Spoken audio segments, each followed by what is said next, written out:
Halo guys, oke kenalin, nama aku Selin. Aku sekarang mahasiswa tahun ketiga di Nanyang Technological University. Nah, di video kali ini aku bakal cerita selama SMA aku ngapain aja sih sampai akhirnya jadi diterima di ITB dan NTU sekaligus gitu.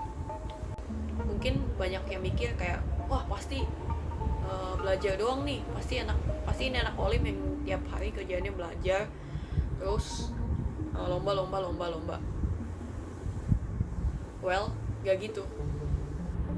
Menurut gua, buat masuk ke ITB dan NTU dan beberapa kampus top lainnya itu gak cuma harus belajar doang.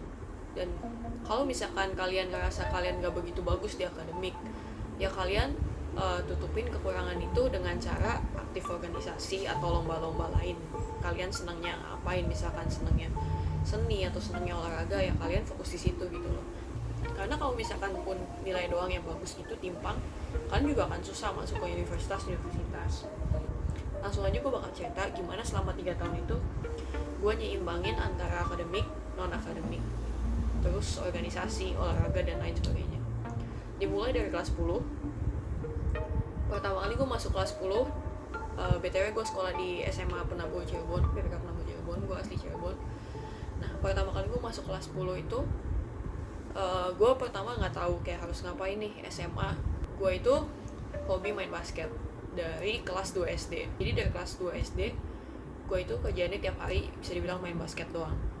Tiap pulang sekolah basket, dan seterusnya tiap hari dari Senin sampai Minggu itu hidup gue 90% basket. Nah, apa yang aku lakuin selama kelas 10? Ya full basket dan sekolah. Jadi setiap hari selama sekolah kelas 10 itu aku sekolah kan dari jam 6 sampai jam setengah 3. Biasanya aku langsung pulang ke rumah, terus aku ganti baju dan langsung siap-siap untuk basket. Dan biasanya jam setengah 4 itu aku udah ada di gor tempat aku latihan basket. Nah, terus aku latihan basket dari jam 4 sampai jam biasanya selesai sekitar jam 7. Terus biasanya pergi makan, mandi dan lain sebagainya. Rata-rata jam 8, jam 9 itu kayak baru beres makan, mandi dan lain sebagainya. Nah, baru setelah pulang itu aku bakal lihat kalau misalkan ada ulangan, aku bakal belajar ikut ulangan. Tapi kalau nggak ada ulangan, biasanya aku nggak ngapa-ngapain. Satu tips juga kalian tuh harus tahu, kalian itu tipikal anak yang belajarnya lebih gampang masuk sendiri atau saat dengerin guru di sekolah. Kalau aku itu tipikal yang fokus di sekolah. Jadi jujur selama SMA itu aku cuma belajar kalau ada ulangan doang. Belajar di rumah ya maksudnya. Terus di kelas 10 juga aku ikut OSIS, dan kebetulan waktu itu dipercaya jadi ketua pensi di sekolah. Jadi kelas 10 itu aku ngurus pensi sekolah. Jadi di tahun ini aku cuma ngumpulin sertifikat basket, gak ada sertifikat lomba-lomba akademik dan lain sebagainya, gak ada. Dan di kelas 10 ini itu aku menyadari kalau aku ini lemah di biologi dan sejarah, pokoknya yang hafalan-hafalan gitu. Nah, aku itu tipikal anak yang belajarnya lebih fokus kalau tengah malam. Makanya kenapa kalau ada ulangan biologi aku biasanya akan begadang terus belajar. Biasanya aku mulai belajar karena basket itu jam 10 malam baru mulai belajar, dan biasanya aku bisa tahan gak tidur sampai besok paginya pergi ke sekolah. Nah, itu kalau emang materinya banyak. Tapi kalau mungkin materinya gak gitu banyak, mungkin jam 3 atau jam 4 gitu. Tapi kalau kalian tipikal yang gak kuat begadang, jangan lakuin ini, karena kesehatan tetap nomor 1, oke? Lanjut di kelas 11. Waktu masuk ke kelas 11 ini, aku mulai menyadari kalau aku juga mungkin perlu ikut lomba-lomba akademik. Karena menurut aku basket di Indonesia itu belum bisa jadi mata pencarian hidup. Jadi aku pikir aku harus punya target untuk masuk ke kampus yang bagus gitu. Jadi di sini aku mutusin buat keluar basket. Keputusan yang berat banget karena benar-benar aku tuh sama basket udah kayak benar-benar cinta gitu kalau dibilang. Dari kelas 2 SD udah main basket. Jadi mungkin udah 8 tahun aku tiap hari tuh rutinitas main basket. Nah, di situ aku sadar kalau aku harus mengejar hal-hal lain selain basket. Karena ibaratnya, oke, kamu udah punya prestasi di non akademik yaitu basket. Sekarang harus cari prestasi akademik gitu. Nah, di sekolah aku itu ada science club namanya, science club. Nah, kita itu bisa milih mau ikut kelas matematika, fisika, kimia, dan lain-lain. Di sekolahku itu kebetulan kita wajib untuk milih salah satu dari itu. Nah, di kelas 11 ini aku itu masuk science club bidang fisika. Nah, waktu itu waktu dekat-dekat seleksi OSK. Jadi kan kalau OSK biasanya dikirim dari sekolah beberapa perwakilan gitu kan. Nah, terus semua member science clubnya itu ikut seleksi ini. Nah, jadi aku ikut dan ternyata aku lolos. Jadi aku dikirim sebagai perwakilan sekolah untuk ikut ke OSK, Olimpiade Sains, biasanya OSN, tapi ini yang tingkat kota gitu. Kan bertahap kan, OSK, OSP, OSN. Nah, aku juga ngerasa nggak bisa waktu ngerjain OSK ini, tapi nggak tahu kenapa dikasih lolos dan lanjut ke OSP. Nah, sebelum OSP ini, jadi sekolahku itu ngirim kita yang lolos dari OSK buat ke pelatihan di daerah Bogor kalau nggak salah. Nah, di daerah Bogor ini tuh benar-benar yang kayak 1 minggu kita intens, kayak pagi bangun sarapan, terus belajar Olimpiade, terus makan siang belajar Olimpiade lagi sampai sore, kayak gitu polanya. Nah, itu tuh harusnya periode sekitar 5 hari atau 1 minggu gitu. Nah, di situ tuh aku benar-benar nggak betah dan aku menyadari kalau aku nggak suka Olimpiade. Memang pelatihan itu buat ngedukung kita masuk di OSP atau OSN gitu kan.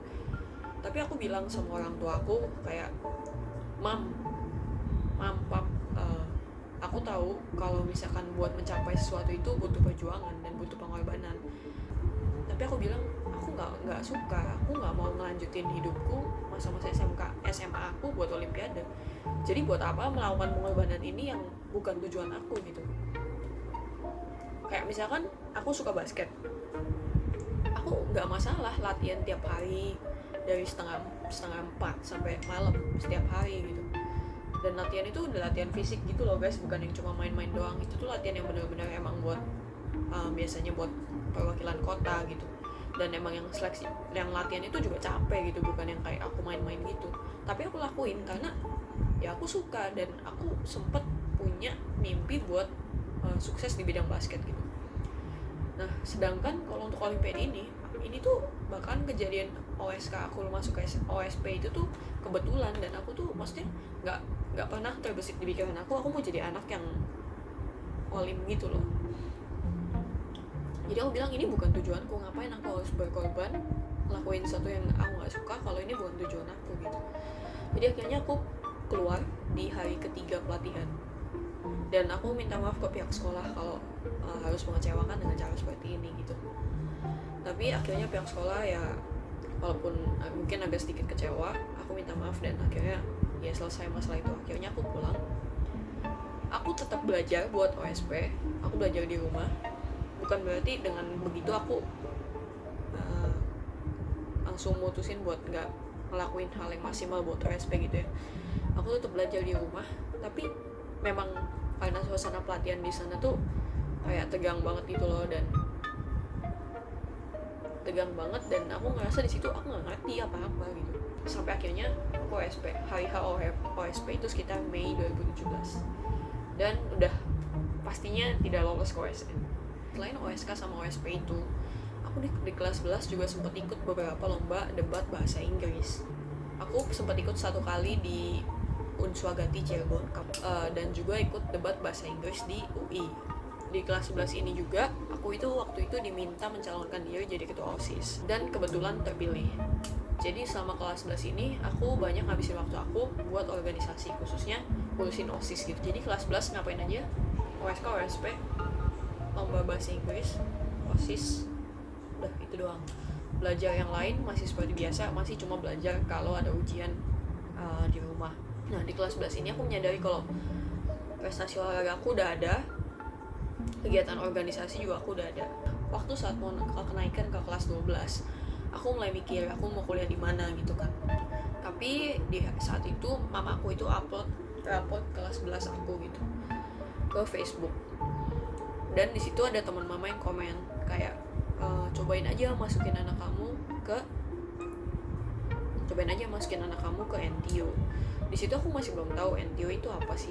Dan setelah aku cari tahu, gila gitu kan, ranking 12 atau 13 dunia, mana mungkin gitu kan. Jadi sejak bulan Juli sampai bulan Februari tahun depannya, sekitar 7 bulanan, itu aku bolak-balik dari Cirebon ke Jakarta, ke Cirebon lagi setiap weekend. Jadi selama 7 bulan itu hidup aku ya bolak-balik naik kereta ke Jakarta gitu untuk bimbel. Karena materi untuk tes di NTU itu beda sama materi di yang kita pelajari buat UN. Jadinya aku sadar kalau aku harus belajar dua kumpulan materi yang berbeda gitu. Akhirnya di kelas 12 aku fokus ke akademik. Itulah mengapa kalian waktu kelas 10 dan 11 itu sebaiknya habisin waktu buat dapetin piagam-piagam yang non akademik gitu loh. Kayak kalian ikut organisasi, kalian ikut lomba-lomba, misalkan kalian sukanya seni ya ikut lomba seni, kalian suka olahraga ikut lomba olahraga. Karena di kelas 12 tuh semuanya bakal lebih sibuk. Nah, karena aku harus belajar dua materi tadi, yaitu materi UN Indonesia dan materi A level untuk ke NTU. Aku baginya dengan cara aku setiap di sekolah itu aku fokus untuk belajar materi UN supaya di rumah aku bisa belajar buat materi NTU. Jadi itu yang aku lakuin dari bulan Juli sampai bulan Februari. Oh ya, dan di kelas 12 ini aku masih Science Club Fisika dan sempat dipilih sekolah untuk ikut beberapa lomba di bidang fisika gitu. Beberapa lomba yang aku ikutin itu antara lain pertama itu BIMEK. BIMEK itu lomba yang diadain sama Unair. Nah, kebetulan aku dan teman setimku itu bisa dapat juara 1 di BIMEK itu. Dan di sini aku ngerasa ya akhirnya dapat dapat sertifikat buat yang akademik gitu. Jadi di sini aku ngerasa oh ya sekarang udah komplit nih, udah ada akademik, non akademik yaitu olahraga basket dan organisasi juga udah aktif gitu. Nah, ini 3 hal yang penting yang harus kalian punya. Terus aku juga ada ikut beberapa lomba lagi, yaitu ada lomba Olimpiade Fisika juga di UGM, cuma sampai semifinal dan gak lolos. Terus ada juga lomba fisika juga di Unpar, Universitas Parahyangan Bandung, itu juga gak lolos. Dan sempet ikut lomba National Logic Competition, jadi kayak yang semacam lomba-lomba yang soal-soalnya kayak tes IQ gitu loh. Nah, ini diadain sama ITS Surabaya. Pas itu juga rasanya nggak lolos deh. Akhirnya waktu graduation SMA aku dipercaya dan dipilih jadi siswa berprestasi. Nah, siswa berprestasi ini itu dipilih dari nilai akademik, terus non akademik baik itu olahraga ataupun organisasi. Nah, itulah kenapa aku bilang kalau 3 ini tuh kalian harus balance, gak bisa cuma nonjol di salah satunya. Jadi buat kalian yang sekarang masih SMP atau SMA yang punya target buat kuliah ke universitas-universitas favorit dimanapun, baik di dalam ataupun di luar negeri, baik itu PTN ataupun swasta, ya itu yang harus kalian lakuin. Kalian harus bisa tentuin tujuan kalian, tentuin apa yang kalian suka dan kalian gak suka, terus bagi waktu selama 3 tahun itu buat dapetin prestasi di 3 bidang ini, akademik, non akademik, dan organisasi. Oke, dari aku mungkin sekian dulu videonya. Kalau kalian ada yang mau ditanyain, boleh taruh di komen. Nah, untuk next video aku rencananya bakal bikin 7 tips untuk diterima di PTN favorit lewat jalur SNMPTN. Jadi jangan sampai ketinggalan dan tungguin video terbarunya. Dan kalau kalian suka dengan konten-konten yang aku buat, kalian boleh subscribe dan like. Gitu dulu aja hari ini. See you in the next video. Bye bye.